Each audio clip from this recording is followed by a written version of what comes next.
Welcome to Sweet Life Beat Life. We hope this video helps. In this video, I will show you how to make tiramisu from scratch. First, brew about 1.5 cups of strong espresso or coffee and allow it to cool completely. This step is crucial for flavor. Next, quickly dip each ladyfinger into the cooled coffee mixture, ensuring they are moist but not soggy. Finally, arrange these coffee-soaked ladyfingers in a single layer at the bottom of a 9 by 13-inch baking dish. This forms the delicious base for our tiramisu. Now, let's create the luscious mascarpone cream.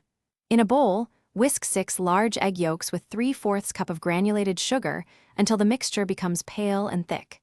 Then, gently fold in 16 ounces of mascarpone cheese until it's smooth and well combined. In a separate bowl, whip 1.5 cups of heavy cream to stiff peaks.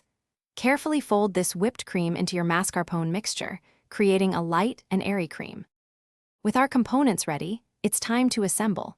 Spread half of your rich mascarpone cream evenly over the first layer of coffee-soaked ladyfingers. Next, add another layer of coffee-dipped ladyfingers on top of the cream. Finally, cover everything with the remaining mascarpone cream, smoothing the top. Cover the dish tightly and refrigerate for at least 4 to 6 hours, or ideally overnight, to allow the flavors to meld beautifully. Before serving, generously dust the top of your chilled tiramisu with unsweetened cocoa powder.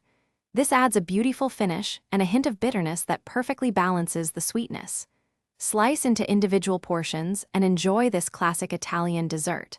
For more great deals and to check out those fantastic leak-proof containers for easy meal prep, be sure to check the description below. Thanks for watching and happy baking! Thanks for watching.